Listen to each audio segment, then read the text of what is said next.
This room was one I definitely remembered from the game. This was the Scavs rec room, the place they hung out.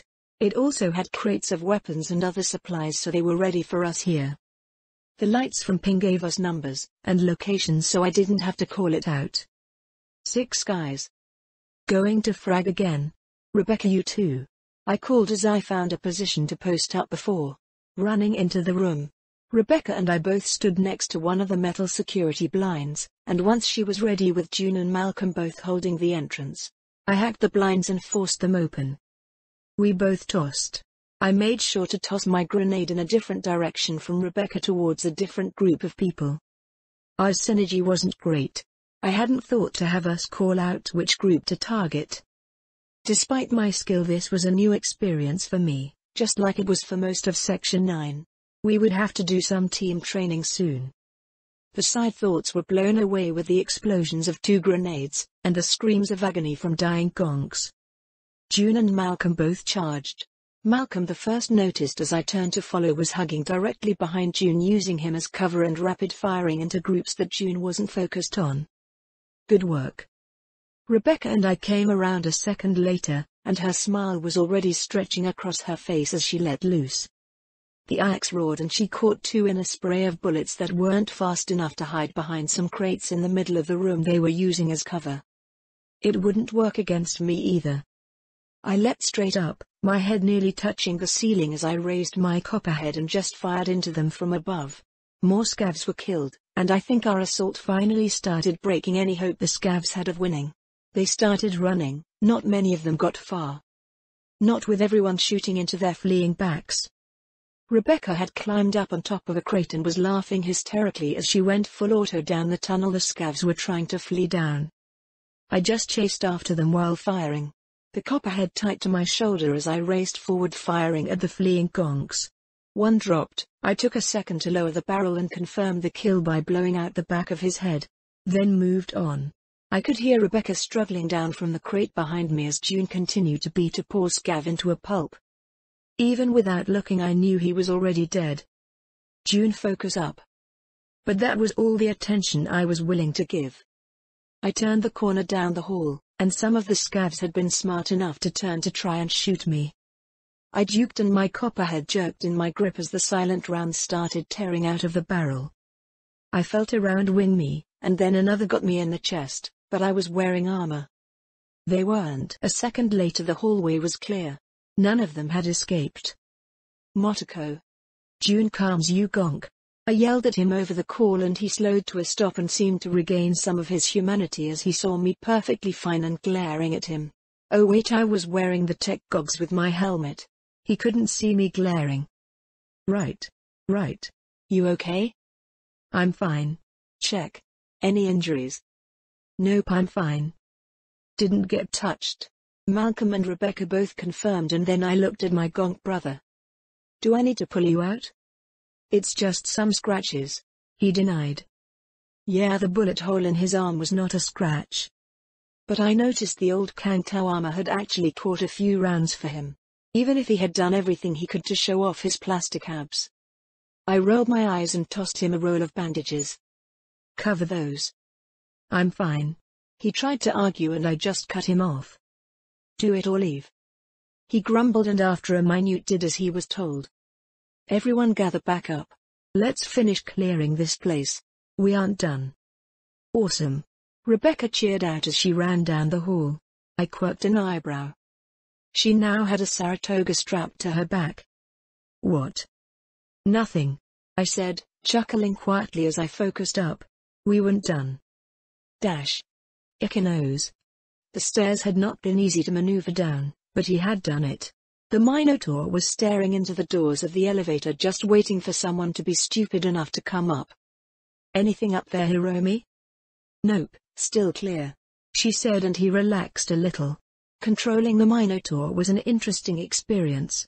Despite the fact he was still just sitting in the driver's seat of his van, it felt like he was actually far away. Hiromi watching over him at least made this doable.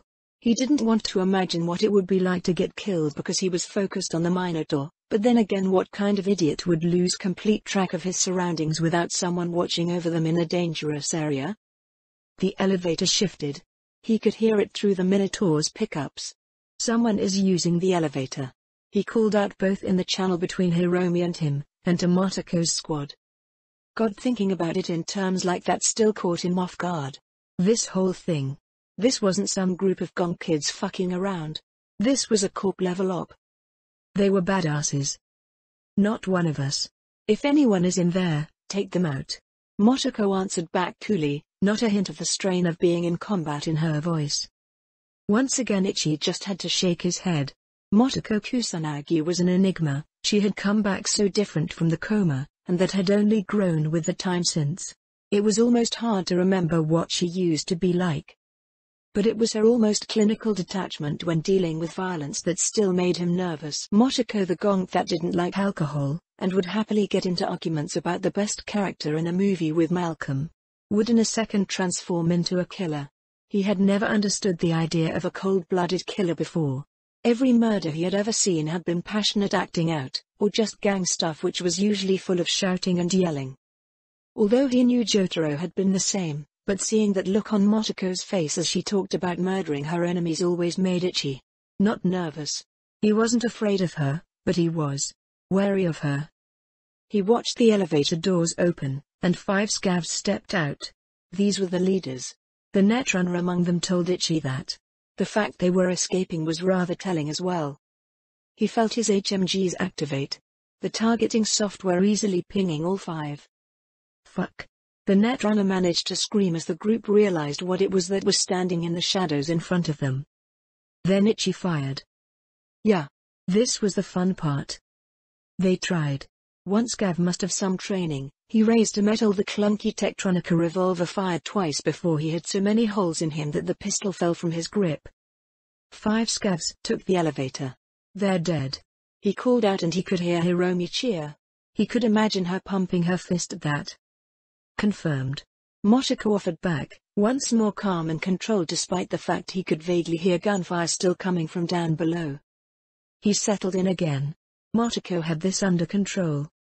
I felt like I had no control over what was happening. June was once more racing off. Malcolm was doing his best to stay with him, using him as cover. Rebecca had gone completely gun crazy and was just firing full auto at everything that moved. I was forced to run multiple positions and tasks. That scav aiming at June's back? Quick draw the booyah, fire twice. Rebecca running out of ammo and struggling to reload with how many weapons she now had strapped to her? Jump up and tackle her off the table she had found to give her some height.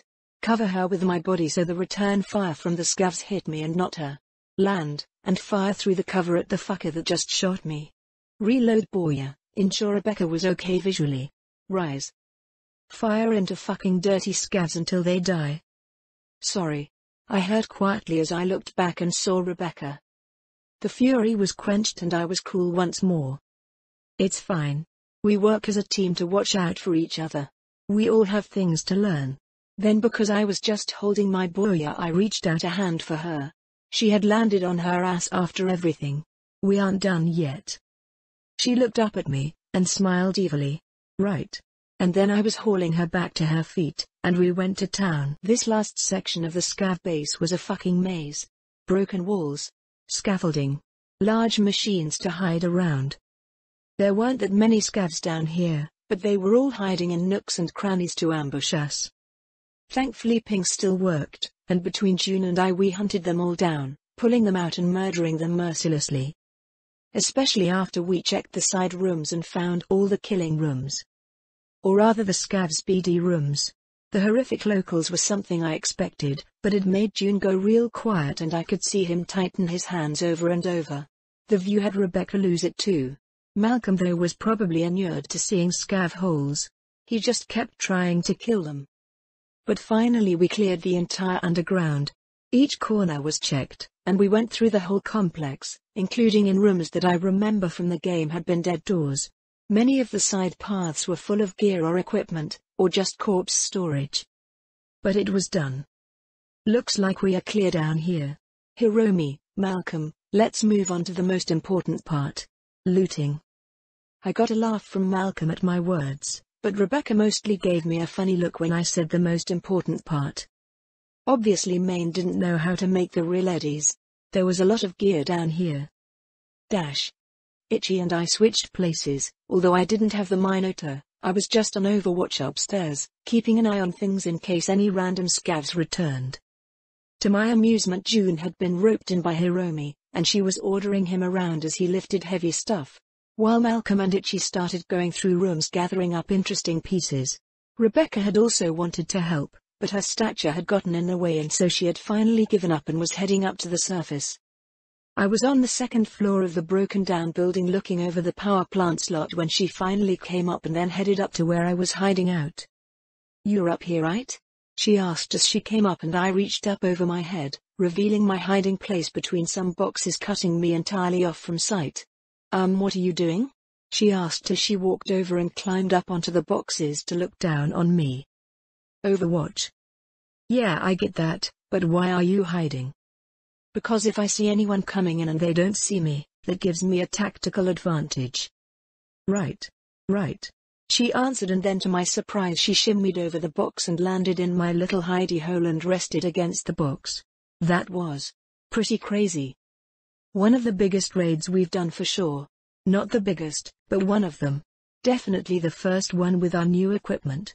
I offered, looking her over, happy to see she hadn't taken any wounds. I had already checked over my armor, poking fingers into little holes in the chest rig, and some random shrapnel I had picked up from ricochets somewhere. I wanted to say thanks. She finally admitted after a minute of quiet. "You didn't treat me like some random extra you were just bringing along, or give me some random gonk work. You just gave me a gun and expected me to use it." "Well, yeah. You work with Maine and Sasha, right?" "Sometimes," she said weakly, and that sometimes sounded more like never, or not in the way she wanted. "Well, Section 9 is always looking to hire good shooters. Malcolm is shaping up well to be my backup, but we could use another solid gun. Not saying you have to stop working with Maine or anything. I just mean if you..." "Yeah. Listen, Motoko, you got something going here, that's kinda wild. Not the sort of shit I expected from a teenager, even one that can walk into the afterlife, but I get why Rogue has her eye on you now. You don't. You keep bringing up Maine, and Maine is great. He has army training, and is an absolute beast, but he doesn't. The planning you did? That's way beyond his normal prep. You passed out equipment that blows away anything Maine and crew use. My brother is Maine's techie. The gonk that makes sure they have whatever random tool they need, but he certainly doesn't have a Minotaur." "That's pretty recent, and sort of a surprise to us too." "Yeah, but Maine wouldn't have kept it, if he got one. It would have just been sold off," Rebecca added, and then seemed to struggle with herself. "I'm not good at this kind of shit. I'm not saying it right. Maine cares for his crew, he's protective, yeah, but he doesn't force them into high-end armor. Doesn't get Minotaurs for the non-shooters to be able to do something. That's not normal. Like at all. It's crazy. I like that kind of crazy." I looked at Rebecca's red eyes and I understood. It'll take a bit for us to get a fresh set of armor. I'll talk to Hiromi, we might be able to buy a set fresh. A bit of time on top of that, the ECM emitters will take some time to source again, but that's not a huge issue. So give me some time, and the armor will be done." "Armor? Your armor? Can't continue to work with us without armor," I added, and Rebecca seemed sort of shocked at how casually I had just accepted her into the crew. "That sounds expensive." "Nah, Section 9 will handle the expenses." I assured her she wouldn't have to pay for it, and that did something, because a second later she started laughing. "You're really fucking weird." "Thanks." Despite expecting some massive scav response, nothing happened. Instead, Rebecca and I switched off on Overwatch to make sure nothing continued to happen, while Section 9 went to work. Well, besides June, one of the times he had come up I noticed he was still bleeding. I had ordered him to go to a Ripper and get checked up, ignoring any and all of his arguments about it. Then to my surprise, as I helped haul some heavy crates up the stairs, Itchy wasn't there and his van was gone, including the Minotaur. "Where's Itchy?" "He went to get us more transport space," Hiromi said. She was going through all the crates, seemingly making lists of all the crap we were taking out. I shrugged, figuring he would just come back with his normal truck empty, but instead an hour later he came pulling into the lot with the massive behemoth. Huh? You didn't sell it? I asked Hiromi, absolutely surprised to see that thing again. I set up a rental plan as part of an agreement with the SCSM stocking service. Apparently having something armored like the behemoth heavily decreases injuries. I called it back in before we left. I had a feeling we would need all the space we could fit. Hiromi said, looking pleased with herself as Ichi came out of the cab with a proud look as well. You've been practicing? I called out to Ichi and he smiled. I have. Hiromi has had me working with the SCSM company. They use the truck and in exchange don't have to worry about getting shot at as much. I instantly looked at Hiromi, who smiled even more slyly. I might have also rented out Ichi. You! I called out before bursting into laughter. You sneaky corpo! I yelled out and chased at her. He. She giggled back, flashing a bright smile as she escaped my grabbing hands. Well, you certainly drive it like you've got some experience now. I called out as I gave up on the chase. Yeah, it took a while. Ichi agreed, then he looked over all the crates already stacking up. I'll lower the ramp, let's start getting stocked up. I nodded in agreement, and soon we were working together hauling up the heavy crates into the truck. I'm still surprised you didn't sell it. Aren't these things difficult to get a hold of? Yeah. Militech only sells it to big corps, or governments. Hiromi agreed, nodding a moment later at her smile going sly. Which is why I decided that Section 9 should keep it for ourselves. Something like this isn't a vehicle we could just buy again later. Armored transports aren't easy to get. Well, I can't complain. I shrugged. I mean, I hadn't even noticed that Hiromi hadn't sold it. Was that another sign I was bad with money, or a hint that I had way too much money and should spend it? Both. Probably both. I traded out loading the truck with Rebecca every once in a while, giving me a break to rest and watch over the lot, while she helped out. And slowly we cleared out the entire place. At least anything we actually wanted to take. Then long into the night, Ichi piled into the cab of the behemoth, and we all slipped away into the night. Rebecca once more joined me in the quadra as we followed along behind the truck. June? You're home already? I told you it was just scratches. He grumbled at me. I had dropped off Rebecca at home after we stored the behemoth for the night. All of us too tired to want to unpack everything just to pack it all back up again. Hiromi had apparently made a deal with the SCSM company for a garage to store it, which we could use as a space for our loot. So it was secure enough. Now I was home ready for a shower, but June was already on the couch. I walked over and inspected him and narrowed my eyes at the very obvious bandages on his chest.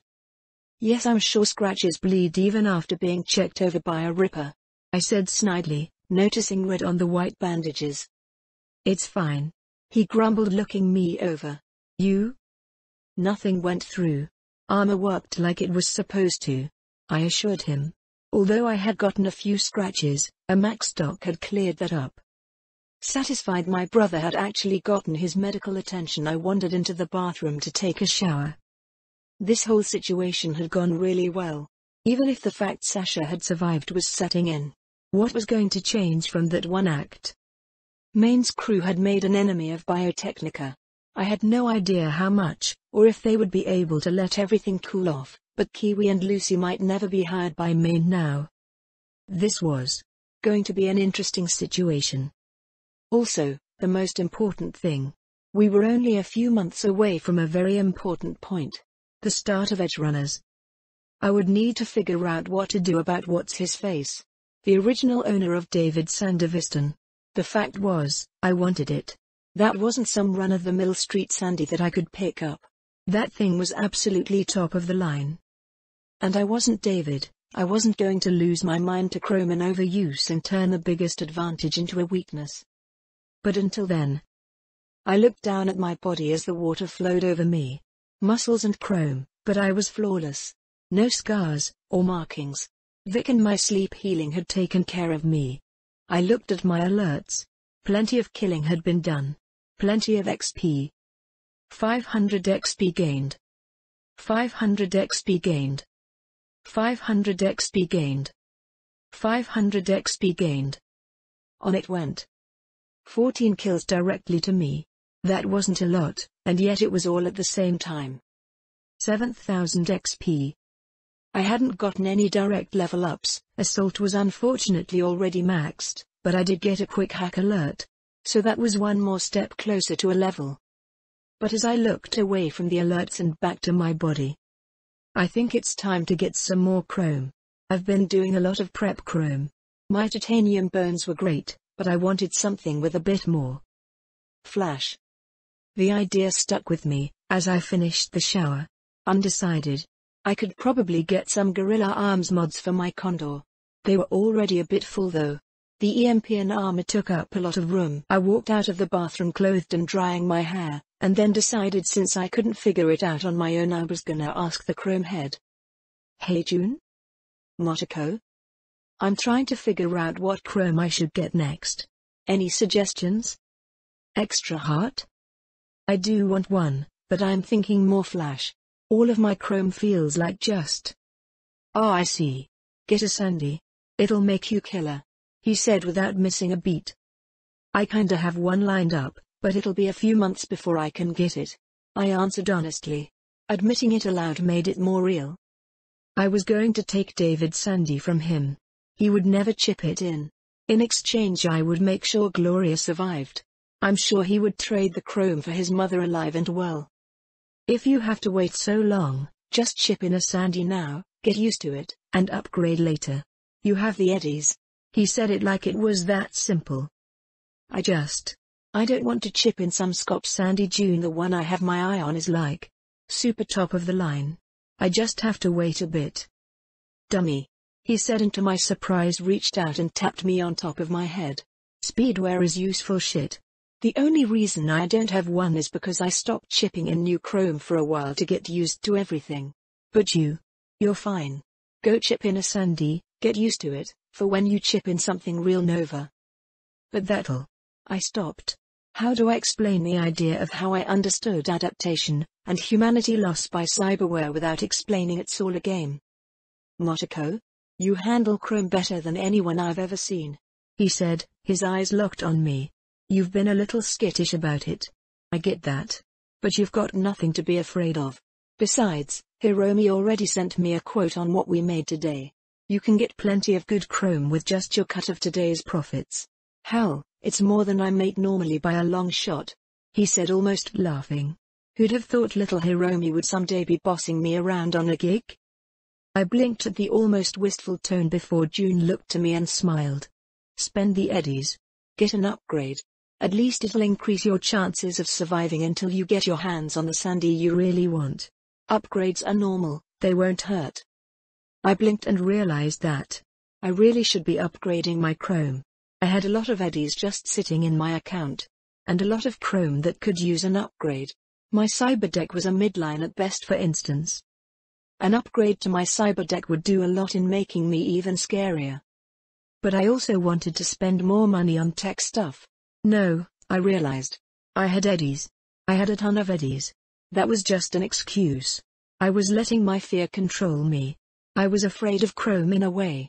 Sure, I was feeling much better about it now, but the kidnapping still haunted me. I hated that idea. I breathed in and out. Being wise about Chrome wasn't bad though. Balance. I just needed balance. I'm going to bed. I'll probably be working with Hiromi all day tomorrow to sell the loot, I said instead, rising up. Nice. I'm looking forward to my cut. Going to buy an upgrade for my ride. But you should set it up, Motoko. Call your Ripper, Vic. Give him time to find some Chrome. Go on. Go to bed. I just rolled my eyes at June's stupid Mizuchi. I'll send a message to Vic, I decided, even sending him a message about what I was looking for and a request for a checkup and new install. Good night, Motoko. And hey, this gig you pulled off today? I was impressed. Super impressed.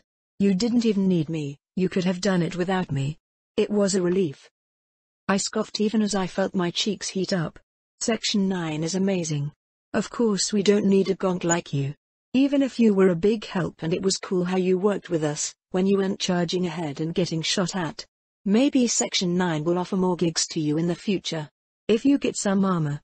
I yelled and then stomped away into my room. June was laughing. I checked on Tashikoma before I went to bed. Its walking process was starting to really come together. It was moving at a much faster rate now. Much more confidently. Good job. I told it despite not being able to hear me, and did some quick pruning of the process before slipping into bed.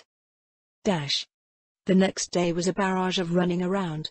Thankfully since Ichi could drive the behemoth, I was mostly the bodyguard, keeping Hiromi safe as she sold equipment all over the city.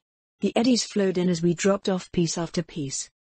While we drove around, I spent some time going over the gig with everyone.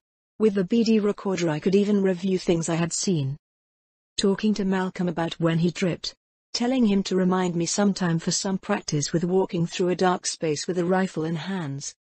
Ichi mostly got a slap on the back. Hiromi too. June I just sent a picture of him getting shot with a quick caption. Don't be the idiot that runs ahead. He didn't respond with anything useful. Just a glare emoji. Rebecca didn't have time to talk so we would have to go over everything another time. Unfortunately it also meant Rebecca wasn't able to join us. When we finally called it a night, we took some time to celebrate. Hitting a diner and ordering all the food we could eat. Seriously. That guy was such scop. I'm pretty sure he was a scav himself. I grumbled out but Hiromi just laughed. You just didn't like how he was flirting with me. Hiromi said with a bit too much eagerness, and I shuddered. Of course I was upset. The guy was like 30. He was gross Hiromi. You shouldn't have led him on. It let me fleece him for another $2,000. So it's gross. I'll have to give that guy a late night visit sometime soon. I said feeling rather murderous. Fucking sicko. Don't you dare. He was buying a lot of the equipment. We'll keep feeding him more of our loot. For the eddies. Don't worry about it Motoko. He'll do something stupid someday, either get himself killed, or we will flatline him. Ichi cut in. I would put money on him trying to steal from us someday. He wouldn't. The equipment we are selling is super cheap. He won't. He totally will. I agreed. The guy was skeevy. Yep. Ichi agreed. I raised my drink to him and he did the same. Uck. Hiromi just huffed and Ichi and I started laughing. So what are you spending your eddies on Ichi? Any chrome? I asked mostly as a segue, but I was interested in his answer as well. Well I got the smart link, and that wasn't too bad. Even if using the Minotaur meant I didn't get to use it much. But I do like the Yukimura. Since I've been wearing it, just seeing it on my hip has settled a lot of friction. He said laughing, slapping the holster on his side that carried his smart gun. Hey. At least some gonks are smart enough not to mess with the guy that has homing bullets. I giggled and he nodded in turn. But for what I'm going to do with these eddies? I don't know. Maybe some subdermal, or skin weave? You should reach out to Vic then, see what he has on offer. He'll take care of you. Sure, maybe I'll reach out. How about you? He asked, and that was the topic I wanted to bring up, mostly because I was kinda nervous. I'd planned on holding off for a while longer. I have a chance at a really high-end sandy that will open up in a few months, but I think I'm going to chip in a lower quality sandy with Vic tomorrow. Whoa. Really? Hiromi asked, looked excited. That would be prime Motoko. Sandy are expensive chrome, but they're great. Yeah. I was gonna hold off until I got something really top of the line, but power gaming versus realistic upgrades. The power gamer in me said not to upgrade until I could get the best. But I wanted to be safe, and strong enough to protect myself and my tunes. So yeah. I'll go in tomorrow morning. Vic got back to me that he found something that I'll like. Nice. I want to see. As soon as you are done. Hiromi demanded, and I waved her off. Maybe. I'll probably head home after and sleep it off or something. But I'll show you once I feel better. Deal. She agreed, smiling while Ichi nodded in tandem. How about you Hiromi? Anything in mind for your eddies? Most of it is going into payroll unfortunately. But I'll be making a nice profit that will go into private accounts. Hiromi said, but Ichi and I just looked at each other. Coop-poo. We both teased and Hiromi instantly went red and slapped at both of us. The next morning I got ready and headed to Vic's. There was a bit of anxiety there. because I wouldn't be chipping in the best of something. Just what I could get my hands on, with a bit of work, and that wasn't something I really appreciated, but upgrades. A few upgrades now could make future gigs easier, make me more eddies, and more XP. It was for the best. That old gamer mentality of not upgrading to anything until I either had to, or until I had all the stat points to make use of the best stuff was holding me back. But this wasn't a game. "Hey Misty." I called out as I entered her esoterica, and she looked up and smiled brightly at me, making my day instantly better as she waved me down.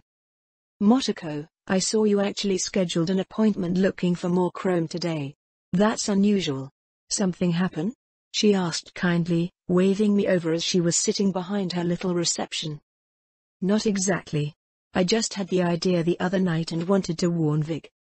"Well, he appreciates it, and as his sometime secretary I appreciate it too," she said, teasing.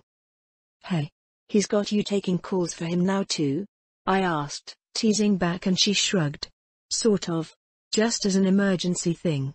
Sometimes he isn't around, so if someone is calling for emergency help, well, if he isn't around to answer, I'll be able to warn them from showing up." "Right. That makes sense. Did Vic mention what he got for me?" "He did. Vic has contacts all over, and you have the eddies to actually pay." She winked at me then. "He always goes above and beyond for the best customers. Vic's the best stripper. Of course I have to treat him right." I answered back, and we both smiled. "Go on. I know you want to see what he was able to wrangle up for you," she said, waving a hand at the back, and I did just that, waving goodbye as I hurried into the alley, then down the stairs. "Vic. Hey kid, 'bout time. I was wondering if you would keep me waiting. Come in, let me show you what I picked up for you this morning." Called in a favor with some old rippers I knew to get the deets and had to do a bit of trading, but I got it. Then he pulled out a plastic bag, and there it was. A tiny little chip that was actually the Sandevistan. They always look so small. Hey. Well, big things come in small packages, kid. This is a Dynala Sandevistan. It's not the best of the best. Can't usually hold that mantle. Militech can be top of the line if you can snatch their good stuff, at least they put up a fight. The Falcon is a prime piece of chrome." He chatted as he started prepping everything, but I was struggling to tear my eyes off it. A Sandevistan. Speedwear. The piece of chrome that every likely was the most important piece of chrome I would get. It was a midline Sandy. Like Vic said, this wasn't a Falcon. Or whatever the fuck David Sandy was. Well, whatever it was, I would find out eventually. For now, this would do. This would do nicely. "All right, Vic. I'm ready." "Hey. Nice that you are mentally, but you aren't ready just yet. Come take a look at this as well. I need to ask if this is the right fit for you," he said, pulling out a second plastic package. The plastic was obviously not original, the sort of thing I had seen in scav shops for how they store cyberware to keep it clean. And he dropped it on the table. "It took me a second. A neural link?" I asked, confused at the sight of it. "Your neural link is a civilian version." Vic answers and then points at the second piece of cyberware in a plastic bag. It wasn't massive. At least not that massive, but I instantly realized it wasn't just nothing either. "That looks a bit high-end." "Hey, caught that, huh?" "Yeah. Your Sandevistan isn't anything special, not that it was easy to get my hands on, they don't come cheap. But you already got a cyberdeck, and I bet you wanted to keep it, right?" I instantly reached up to the back of my neck. There in the neural link that I had woken up with in this world in a small port that near my chip slots was my current cyberdeck. A cyberdeck that I knew was taking up a lot of the hardware of my neural link to run. The neural link may be the most integral cyberware that existed. It was the piece of tech that connected the brain and nervous system to cyberware. The basic civilian one wasn't really capable of much. It wouldn't limit a cyberdeck at my level, but Sandevistan, cyberdecks, and many other powerful pieces of chrome all needed space in a neural link. Hell, the Sandevistan David had chipped in, had needed the massive spinal neural link, or at least had come with it just to help handle the power that little chip could push out. This one wasn't nearly as big, but looking it over, the chrome gleaming in the muddy light of Vic's shop, I came to a realization. I licked my lips. I want it. "You sure? This might be the one I had access to," but I can find something different. This is a big step for you. I want it. It's perfect. Hell, there is only one other neural link I can think of that I want more, and that's coming along with that Sandy I've been hunting. Vic. Ship it. I confirmed, absolutely sure. This was going to be huge, but with adaptation, and my own desire for the chrome, I was confident this was perfect for me. All right, kid. In that case, I'm all set up. Take a seat. I nodded and did just that, settling into the chair. I'll call Misty down as well once we are done. Not too good at haircuts. He joked and I just laughed, as I rolled over showing the back of my neck. A few moments later I was asleep,